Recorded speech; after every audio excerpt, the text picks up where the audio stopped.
Bonjour à toutes et à tous, ravi de vous retrouver sur le plateau de BX Foot pour une émission qui sera aujourd'hui consacrée au choc de la première provinciale Brabant ACFF entre le RSD Jet et le Stade Éverrois.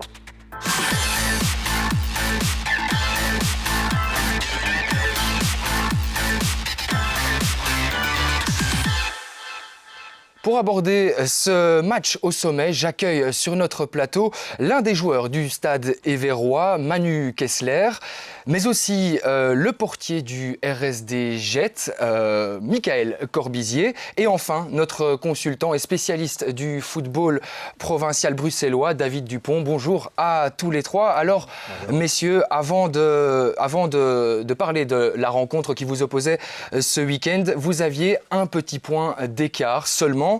Manu Kessler, en tant que joueur et défenseur du Stade Éverrois, est-ce que vous vous attendiez à un tel début de saison ? Écoutez, le début de saison a été plutôt favorable pour nous. On prenait les match par match, essayer de se maintenir, on va dire, d'abord dans cette première série en première provinciale. On venait de monter de deuxième provinciale. Donc on jouait sans stress un peu et on s'y attendait pas vraiment à être directement comme ça à enchaîner les victoires. Maintenant on se retrouve dans le haut du classement et on a aussi l'équipe pour, donc on va essayer de continuer à rester dans le top 5 dans un premier temps et pourquoi pas faire encore plus. Justement, vous êtes monté à 2 reprises consécutivement. Est-ce que quand on monte en première provinciale et qu'on réalise un tel début de saison, est-ce qu'on ne se met pas aussi un petit peu à rêver ? Écoutez, rêver non, parce qu'il y a d'autres clubs aussi qui sont montés de la deuxième provinciale avec nous, qui ne sont pas, on va dire, meilleurs que nous. Mais avec le noyau qu'on a, je le répète, on a vraiment les qualités pour être dans le top du classement et peut-être concrétiser un projet dans une division supérieure, et c'est notre objectif à tous. En tout cas, on y travaille. Donc si vous parvenez à vous maintenir dans les prochaines journées au sein du top 5, ce qui est votre cas actuellement, peut-être qu'à ce moment-là, vous pourrez commencer à rêver à quelque chose.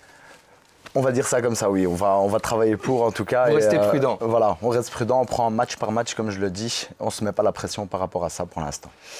Michael Corbizier, en début d'exercice, on plaçait le Crossing Schaerbeek, Brennois ou encore le BX Bruxelles sur le podium des favoris.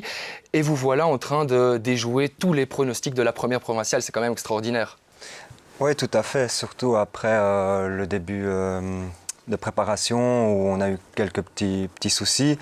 Et on a pris match par match, on ne nous a pas mis de pression, les médias et les journaux ne parlaient pas de nous, donc on est arrivé, on a pris match par match et là on commence à faire des résultats. Est-ce que vous pensez aussi que ce rôle d'outsider, est-ce que ça vous a peut-être aussi servi positivement à aujourd'hui briguer la première place de la première provinciale ? Tout à fait. Ce rôle d'outsider nous permet d'arriver à un match sans pression, sans se prendre la tête et de tout donner.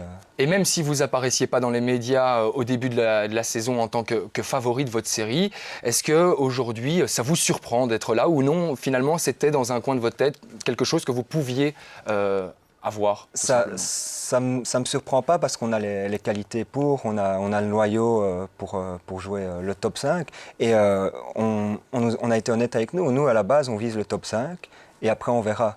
Là, on est premier pour l'instant et on espérera que ça durera le plus longtemps possible. On prend, comme je dis, match par match et on verra au fur et à mesure sans stress. Qu'est-ce qui fait votre force cette saison au RSD Jet ? Le mental. Le mental et ce groupe, cet esprit d'équipe qu'on a. David, d'un regard extérieur et d'un regard aussi professionnel, est-ce que vous êtes étonné par le début de saison respectif de ces deux équipes ? Oui, franchement, tant par l'un que par l'autre. Bon, le Stade Éverrois est monté, il surfe peut-être un peu sur la vague du succès de la saison dernière, mais c'est pas donné à tout le monde. Le BX Bruxelles, ça finit devant le Stade Éverrois l'année passée, et pour l'instant, c'est une équipe qui connaît quelques difficultés, donc c'est toujours une mesure qui est assez difficile à cerner. Le Stade Éverrois, je pense qu'il y a d'abord un excellent travail de recrutement qui a été effectué, puisque la saison dernière, Jet était assez moyen. Là, ils ont, on va dire, un petit peu renforcé le secteur défensif. Ils ont été prendre un joueur comme Kaloulika qui peut un peu faire la pluie et le beau temps s'il est en forme, etc. etc. Et pour l'instant, la sauce prend bien. Mais encore une fois, l'effet de surprise, c'est une notion qui est assez éphémère. Hein. Donc ça ne marche pas un temps. Et je pense que si le club parvient sur la durée à tenir le coup, c'est plus de la surprise. Justement, c'était un peu ma relance. Est-ce que vous pensez que ça peut tenir sur la durée, justement? Est-ce que, par exemple, ici, dans le cas du Stade Éverrois, est-ce que c'est pas surfer sur la vague positive de la saison dernière et dans quelques journées, ça risque un petit peu de s'estomper? C'est une supposition. Hein. Oui, tout à fait. Le Stade Éverrois, on va d'abord voir comment ils vont réagir à cette défaite, parce que bon, c'est un peu dans l'engouement. Ils s'attendaient peut-être à réussir un résultat là-bas. Bon, on va voir en image que ce n'a pas été le cas malheureusement. Moi, j'ai la conviction que Jet peut y arriver. En plus, ils ont un attaquant qui marque comme il respire pour l'instant. Et à ce niveau-là, ça reste un élément décisif. Eh bien, après avoir planté le décor de vos saisons respectives, messieurs, place maintenant au résumé de la rencontre entre le RSD Jet, leader du championnat avant le match, et le Stade Éverrois, son dauphin, à un petit point seulement. Un résumé concocté par Pierre Lambert. Match au sommet ce dimanche après-midi, le RSD Jet, leader en P1, recevait le 3e du général, le Stade Éverrois, pour la 7e journée. On pouvait donc s'attendre à une volonté des deux équipes d'aller prendre 3 points afin de continuer sur leur lancée du bon début de saison. Et c'est les locaux qui vont bien entrer dans le match. Les hommes de Vincent Coll vont faire trembler les filets sur leur première grosse occasion après seulement 2 minutes de jeu. Dos Santos, à la réception d'une superbe passe en profondeur, s'en va d'une louche faire 1-0. Jet, qui domine les 10 premières minutes de la rencontre, va même se procurer une deuxième grosse occasion 5 minutes plus tard et louper le 2-0. La frappe trop croisée passe à côté du but. La suite du match, Jet va laisser le ballon aux visiteurs et reculer sur le terrain, mais les hommes de Vincent Le Chien vont avoir un mal fou à se procurer une grosse occasion. Ils ont le pied sur le ballon, mais Corbizier, le gardien local, n'est pas vraiment inquiété, à part sur cette frappe à la 20e minute de jeu. Jet joue bas et va tenter des contres sans trouver le chemin des filets, tandis qu'Evert, lui, a le ballon et beaucoup de phases arrêtées, mais toujours pas le moindre but. Et en fin de première mi-temps, les locaux vont réitérer le schéma du début de rencontre, mais cette fois-ci, la balle en profondeur est bien dégagée par le gardien. 45, première minute donc à l'actif des Verts, mais pourtant c'est Jet qui mène au score et au retour des vestiaires, les visiteurs vont revenir avec les meilleures intentions sur le terrain. Oui, mais voilà, si la volonté et l'envie sont bien présentes, les grosses occasions manquent et Jet fait ce qu'il fait de mieux depuis le début de la rencontre. Il tente de mettre le deuxième en contre. Et Vert n'abdique pourtant pas et va enfin se procurer quelques occasions, mais la défense bleue et jaune tient bon face à des rouges qui pêchent toujours à la conclusion. Comme en première mi-temps, Jet fait face aux assauts des Verts. Et ce n'est pas ce coup franc, pas assez puissant, qui atterrit dans les mains du gardien, ou encore cette erreur défensive qui pourrait permettre aux hommes de Sébastien Le Chien d'en profiter pour inscrire ce petit but qui pourrait tout changer. Au final, Jet s'impose 1-0 dans la douleur, mais avec ces 3 points, les locaux restent premiers au général avec 5 victoires en cette rencontre. Si l'on met le résultat de côté, Michael, est-ce qu'on peut dire que vous avez été rassuré par la prestation offerte par votre équipe ou pas? Oui, tout à fait. Surtout de la défense. Parce qu'on a tenu ce bloc défensif, on n'a pas encaissé. Ça fait déjà quand même le 5e match qu'on n'encaisse pas. On marque assez rapidement dans le match. Et grâce à notre défense, nos milieux défensifs, ça nous a permis à garder le 0. Votre plan semblait clair aussi, hein, c'est attendre l'erreur de l'adversaire pour partir rapidement en reconversion offensive. Est-ce que c'était vraiment le plan demandé par monsieur Vincent Coll? C'était pas vraiment le plan, on a marqué assez vite, donc après 5 minutes on peut déjà faire le 2-0 et puis petit à petit on s'est éteint et on a laissé le jeu à Evert. Voilà. C'est justement un peu étonnant hein, dans la peau d'un leader qui en plus accueille à la maison de se faire acculer comme ça pendant 80-75 minutes. C'est quand même risqué, il faut l'admettre. Oui, tout à fait. Mais c'était pas volontaire. Ça devait être quelque chose qui s'est passé dans nos têtes. Et heureusement, on a gardé le 0. Parce que, ou bien la prestation aussi de l'adversaire. C'était pas un match exceptionnel non plus. Que ce soit de notre côté ou du côté des Verts, il n'y a pas eu énormément d'occasions. David, quel regard est-ce que vous portez sur cette rencontre? J'ai été un peu sévère, mais c'était pas du tout le match auquel on s'attendait. C'était un match qui a manqué de couleur, qui a manqué de génie, qui a manqué d'occasion, On est tous un dont peu on ne déçus se du souviendra pas. spectacle proposé. Mais Est-ce, complètement. est-ce que finalement, c'est pas souvent quand il y a un choc, que ce soit chez les professionnels ou bien en provincial, qu'il y a un petit peu de pression? Est-ce que ça fait pas un petit peu déjouer les joueurs en général? Tout est question de pression. Alors moi, je relativise toujours quand on parle de pression en P1. J'ai envie de dire que...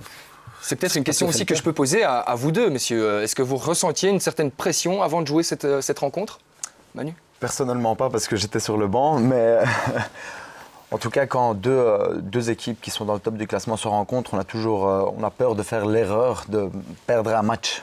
C'est un peu ça peut-être la seule pression que les joueurs pourraient avoir dans leur tête.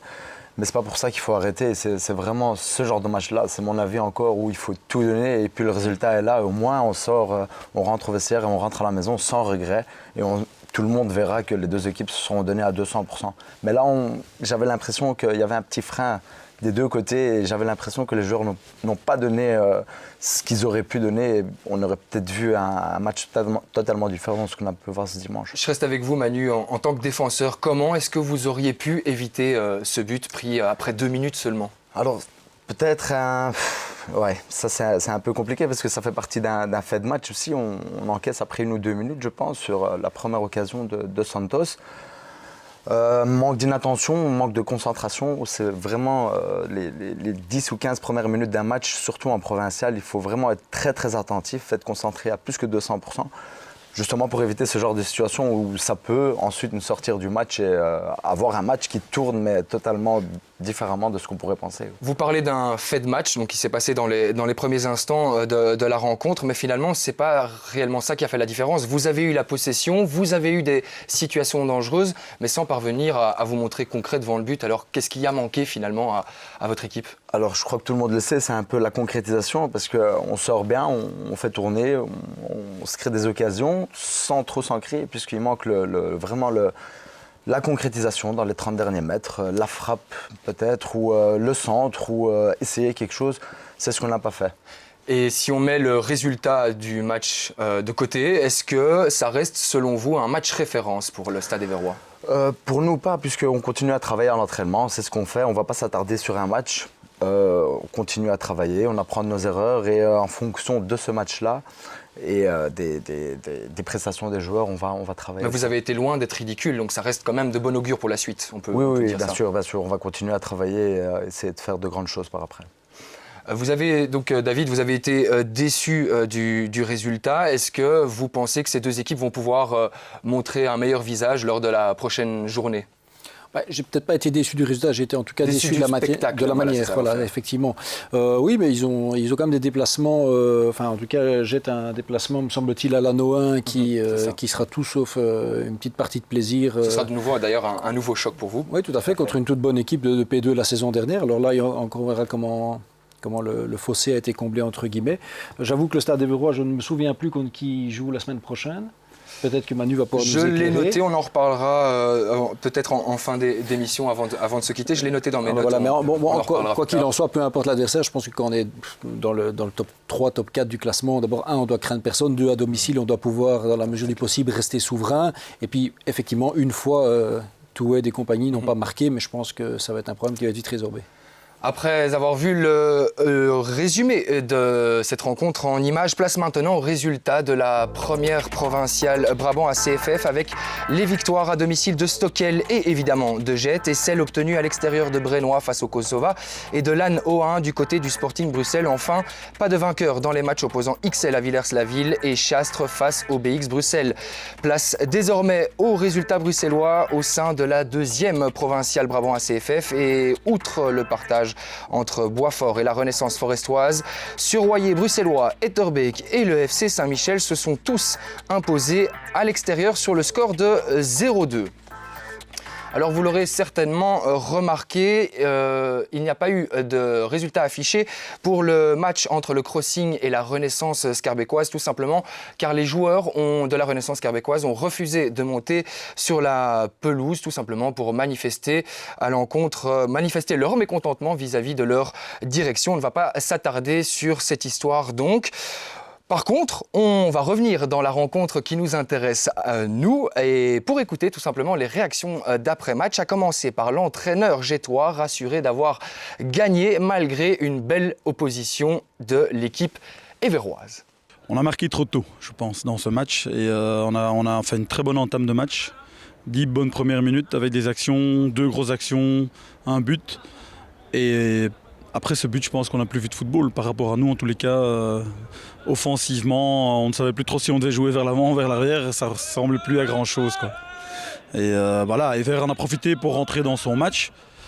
Et à partir de là, on a eu plus de mal. Et puis on a su heureusement tenir sur une grosse base défensive pour tenir ce choc, quoi, on va dire ça comme ça. On s'est mis nous-mêmes en difficulté. Et bon, demander au groupe d'aller plus haut, oui, je leur ai demandé. Plusieurs fois, on m'a entendu crier d'aller plus haut. Mais je pense qu'ils hésitaient. Et leur naturel est revenu. Et ils ont reculé, anormalement reculé. C'est ça qui a permis à Evere de rester dans la partie, je pense.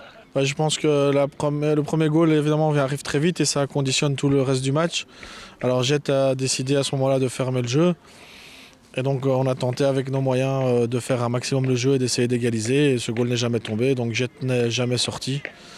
Et donc quand une équipe reste derrière et ne joue pas le jeu, c'est très difficile de marquer. Nos ambitions étaient d'être 7e, 8e place pour dire, se sauver relativement vite sans se faire peur. Maintenant, voilà, on est 2e ou 3e ou 4e, je ne sais pas maintenant, je ne connais pas les autres résultats.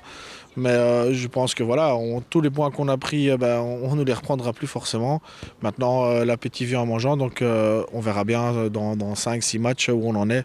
Mais on est très bien là où on est et voilà. On n'a pas encore perdu, on a 5 victoires, 2 nuls. Je ne sais pas ce que Bren a fait.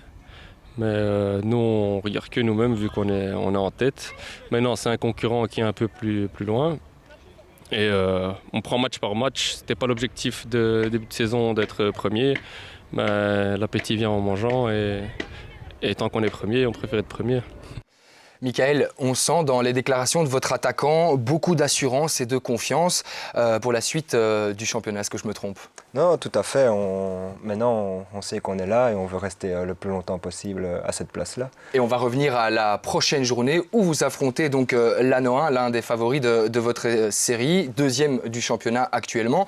À quel style de rencontre vous vous attendez ? Je pense que ça va être un match très physique. Ils ont des joueurs avec de l'expérience en P1 aussi. Et je pense que ça va rentrer dedans. Ouais, ça va être un bon match de P1. Manu, de votre côté, vous recevrez, donc on en parlait juste avant, vous recevrez Chastres pour tenter de vous maintenir au sein du top 5. Est-ce que c'est une rencontre à laquelle vous pensez déjà ? Écoutez, on n'y pense pas encore puisque le prochain entraînement c'est demain. On va travailler encore cette semaine durement, physiquement et techniquement sur tous les points de vue pour vraiment se créer un jeu propre à nous et on va continuer sur cette lancée-là. On va prendre le match au sérieux en tout cas. Le vestiaire reste positif malgré la défaite du week-end dernier ? Bien sûr, on est un groupe soudé, tout se passe bien dans le vestiaire. Il faudra évidemment rapidement oublier ces défaites et ça passera notamment par une victoire le week-end prochain, je suppose. C'est ce qu'on espère. David, pour clôturer, en toute franchise, comment est-ce que vous voyez la suite des saisons respectives des deux équipes ? Je pense que Jet va être en mesure de s'accrocher au top 3. L'essentiel, il faut le dire au départ, en tout cas pour le Stade Évérois, c'était de se maintenir en P1. Donc là, je pense qu'ils sont déjà au-delà des ambitions parce qu'a priori, ils ne seront pas inquiétés par la lutte contre la relégation. Mais je crois qu'ils ont peut-être une bonne carte à jouer aussi en Coupe du Brabant, en groupe S-Cup, et ils vont affronter la meilleure équipe de P3 probablement. Donc là, il va y avoir une opposition de style. Et je suis convaincu que dès la semaine prochaine, on verra un petit 3-0 contre Chastres pour relancer le truc. Peut-être avec un but de Manu, s'il ne se trompe pas de direction. Voilà, c'est sur ces derniers mots encourageants que nous allons nous quitter. Merci à Manu et à Michael d'être venus débattre de cette rencontre sur notre plateau. Merci à David Dupont pour son expertise et surtout merci à vous pour votre légendaire fidélité. La semaine prochaine, vous retrouverez Jordi Garcia à la présentation. Quant à moi, on se retrouvera donc dans 2 semaines. D'ici là, portez-vous bien. Ciao.